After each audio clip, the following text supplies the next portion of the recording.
Hello everyone, this is Sujit Kumar Jha and in this video I am going to discuss about question number 103 of electrodynamics.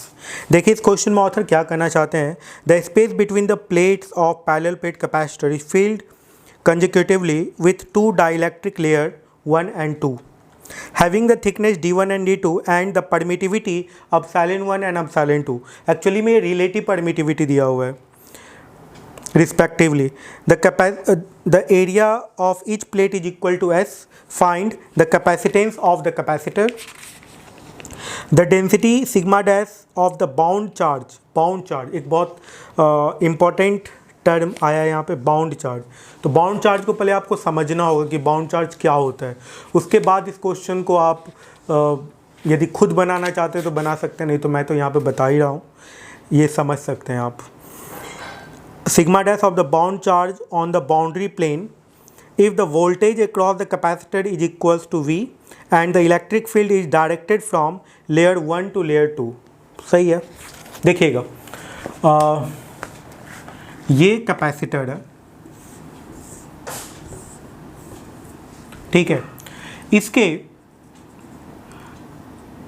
पूरे space को field कर दिया गया है. Epsilon 1 epsilon 2 दिया हुआ है, ठीक है.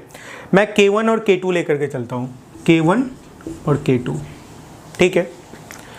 तो जब मल्टीपल डाइलेक्ट्रिक प्लेट रहता है कैपेसिटर के बीच में तो कैपेसिटेंस कैसे निकालते हैं. Epsilon not A by D minus T1 plus T2 plus T3. मान लेते हैं तीन डाइलेक्ट्रिक स्लैब प्लेस है, T1 और T2 और T3 थिकनेस का. तो T1 T2 T3 को सब्ट्रैक्ट कर देना दिया जाता है और इसके जगह पे क्या जोड़ दिया जाता है, T1 by K1 plus T2 by K2 plus T3 by K3, ये जोड़ दिया जाता है, ठीक है. तो अब इसमें तो दो ही डाइलेक्ट्रिक प्लेस है और T1 और T2 इन पूरा का पूरा फील्ड हो चुका है. तो D का वैल्यू T1 प्लस T2 के बराबर होगा, मतलब D1 प्लस D2 के बराबर होगा. इसका D1, इसका विड्थ D2 दे रखा है. तो कैपेसिटेंस तो निकल गया.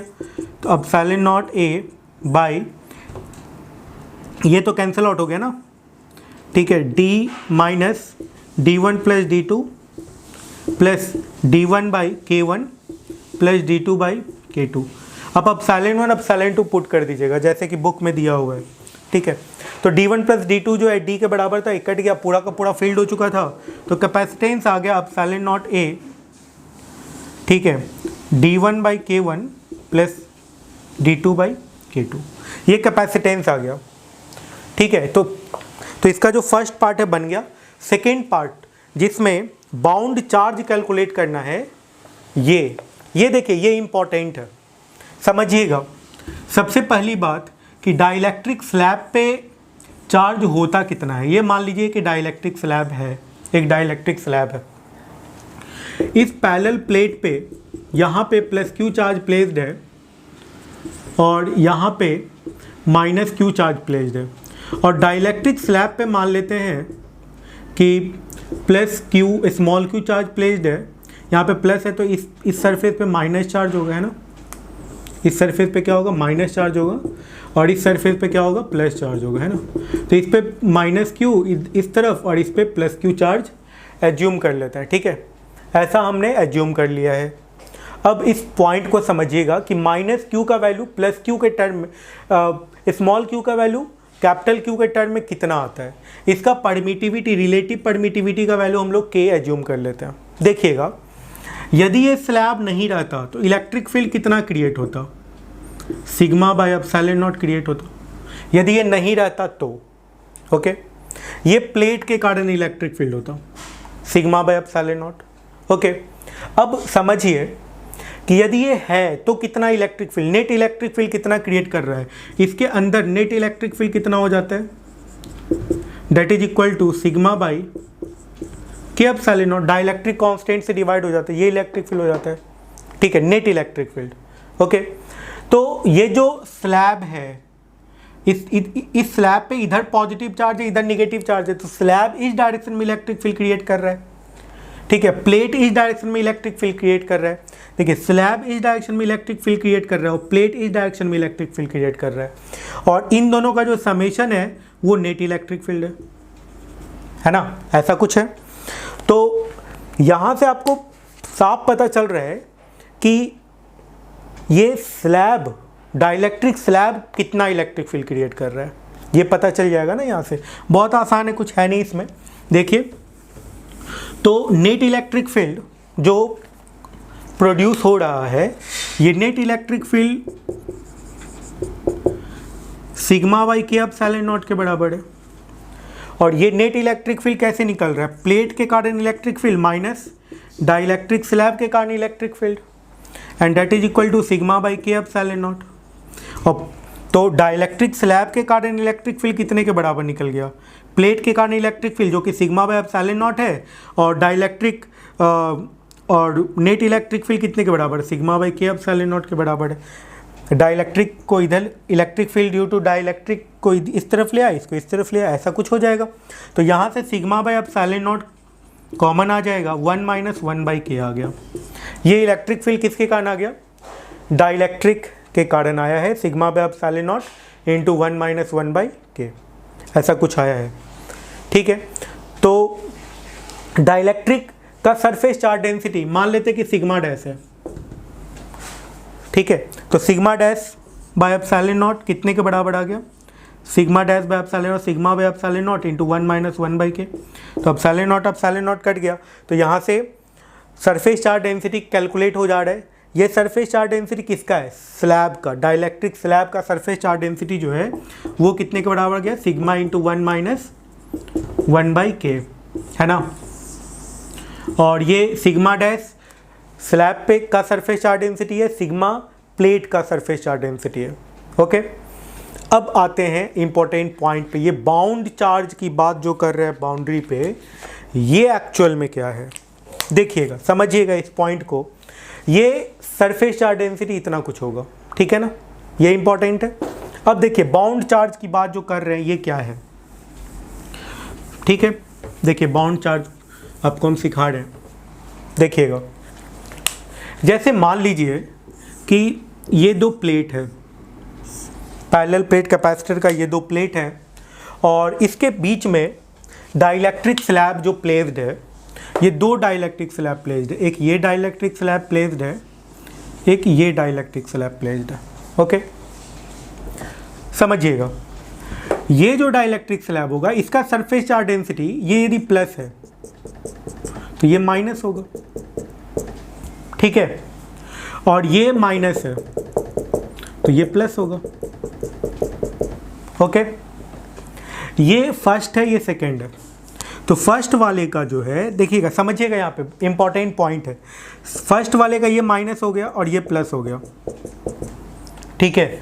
तो इसका सरफेस चार्ज डेंसिटी कितने के बराबर आ गया, मान लेते हैं कि ये सिग्मा 1 है, that is equal to sigma into 1 minus 1 by K आ गया, ठीक है। और इसका कितने के बराबर आ गया, इसका K1 है तो K1 1 माइनस 1 बाई K1, इसका K2, इसका डाइलेक्ट्रिक कांस्टेंट K2 मान लेते हैं, तो इसके लिए क्या हो जाएगा, ठीक है, इधर माइनस हो गया, इसे इधर प्लस हो गया, लेकिन इसका सरफेस चार्ज डेंसिटी सिग्मा 2 कितने के बराबर आ गया, sigma into 1 minus 1 by K2 के बराबर आ गया, ऐसा कुछ आएगा ना। सिग्मा 2 कितने के बराबर आ गया। लेकिन अब जब इन दोनों को कनेक्ट करेंगे, इन दोनों को, क्योंकि ये तो कनेक्टेड है ना, ये तो जुड़ा हुआ है, दोनों डाइलेक्ट्रिक स्लैब एक दूसरे से जुड़ा हुआ है, ठीक है। तो अब जब इस बाउंड्री पर, इन दोनों का जो बाउंड्री है, इस पर जो चार्ज आएगा, इसका जो सरफेस चार्ज डेंसिटी होगा, that is called bound charge, या बाउंड्री पे चार्ज, या इसको जो भी नाम दे रहे हैं बाउंड चार्ज, ये हो सकता है, ये होगा।